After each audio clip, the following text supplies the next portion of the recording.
Martabat Iran remuk di pertandingan pertama Piala Dunia saat Arab Saudi meraih kemenangan atas Argentina dan Jepang menaklukkan Jerman. Iran justru hancur lebur di tangan Inggris. Skor 6-2 menjadikan Iran sebagai tim Asia dengan kebobolan terbanyak di matchday pertama. Secara teori itu bikin mental anak asuh Carlos Queiroz pecah berkeping-keping. Akan tetapi, Iran bukanlah tim yang mudah hancur mentalnya hanya karena kebobolan 6 gol. Sebaliknya, Iran memberi kejutan dengan mengalahkan Wales di pertandingan kedua. Tak main-main, Iran melumat Wales dengan skor bulat 2-0. Betul, Wales memang bukan tim kuat di Eropa. Minimal tidak lebih kuat dari Jerman. Tapi kemenangan yang didapat setelah dibantai, itu yang membuat kemenangan Iran terasa istimewa. Iran datang ke Piala Dunia Qatar dengan modal yang lebih dari cukup. Timnas berjuluk Tim Meli itu memuncaki klasemen di ronde ketiga grup A kualifikasi Piala Dunia zona Asia. Tergabung dengan Irak, Uni Emirat Arab, dan Korea Selatan, Iran sukses mengumpulkan 25 poin. Total dari 10 laga di ronde ketiga kualifikasi Piala Dunia zona Asia grup A, Iran meraih 8 kali kemenangan, 1 kali seri, dan 1 kali kalah.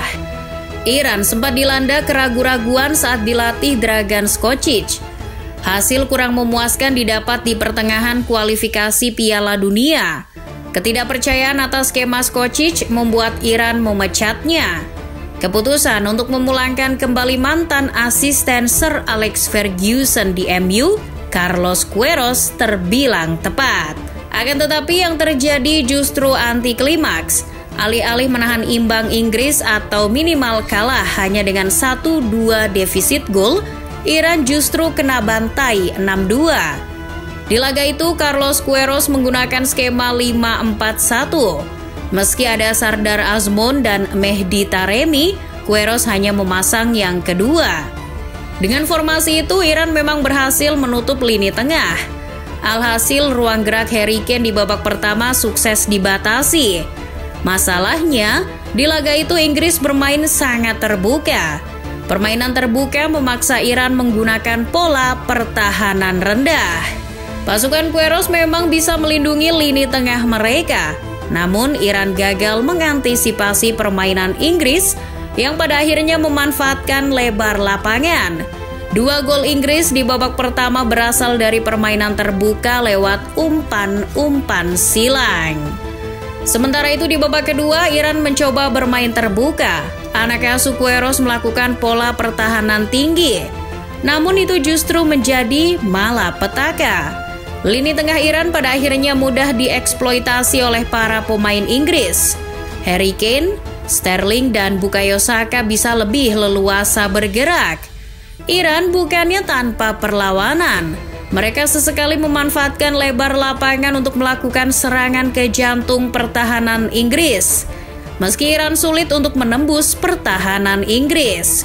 Tapi, gol pertama Mehdi Taremi menjadi bukti bahwa Iran bisa menjebol gawang Inggris. Walaupun kalah 6-2 atas Inggris, tak ada sedikit pun tanda mental para pemain Iran bakal melemah. Sebaliknya, dengan menciptakan 2 gol ke gawang Inggris bisa menjadi pelecut ketika menghadapi Wales di Ahmed bin Ali Stadium. 2 gol dari pemuncak klasemen meyakinkan para punggawa Iran bahwa mereka bisa bersaing dengan tim Eropa. Saat menghadapi Wales, para pemain Iran sudah mulai mau menyanyikan lagu kebangsaan mereka. Sebelumnya di laga kontra Inggris, para pemain Iran tidak melakukannya sebagai bentuk protes atas tragedi kemanusiaan di negaranya sekaligus sebagai bentuk solidaritas. Alih-alih larut, para pemain Iran langsung fokus ketika wasit meniup peluit sepak bola. Para pemain Iran fokus pada pekerjaannya untuk memberikan perlawanan pada timnas Wales. Dan itulah yang mereka tunjukkan dengan cara yang berbeda. Benar, Carlos Queiroz memasang skema yang berbeda saat menghadapi Wales. Barangkali Queiroz tahu kekuatan timnas Wales tidak sekuat The Three Lions. Formasi 4-3-3 pun dipasang Queiroz. Queiroz memasang Sardar Azmoun yang tidak masuk starting line up di laga kontra Inggris. Carlos Queiroz memasang 3 pemain di depan, Mehdi Taremi tidak sendirian. Ia akan bersama Azmoun dan Ali Golizadeh di lini depan. Namun itu hanya formasi di atas kertas. Formasi Queiroz lantas berubah ketika berada di lapangan, terutama ketika mode bertahan. Queiroz memakai 4-4-2 saat bertahan. Dengan hanya meninggalkan Azmoun dan Taremi di lini depan, Iran mencoba melakukan tekanan ekstra di lini depan saat menghadapi Wales. Taremi dan Azmoun bekerja sama melakukan itu. 2 pemain tersebut bisa menutup suplai bola ke gelandang terdalam Wales, Ethan Ampadu dan Aaron Ramsey. Sementara baris kedua Iran tetap dalam posisinya. Inovasi skema Queiroz ini akhirnya bisa menjaga stabilitas permainan Iran, bahkan bisa membuat para pemain Wales sulit berkembang. Oleh karena itu, Wales hanya bisa menguasai bola. Total di laga kontra Iran, penguasaan bola pasukan Robert Page mencapai 62%, sedangkan Iran hanya 38%. Namun The Dragon tidak rajin dalam melahirkan peluang berharga. Bell CS hanya melakukan 10 tembakan dan hanya 3 yang mengarah ke gawang. Carlos Queiroz tidak meminta pemainnya menguasai bola. Ia membiarkan Wales yang menguasai bola. Sebagai gantinya, Queiroz meminta anak asuhnya untuk bertahan secara efisien, melakukan man-to-man marking, dan memotong jalur umpan antar pemain Wales. Tentu saja bagi tim yang menyerang, gaya main bertahan ini sangat menyebalkan.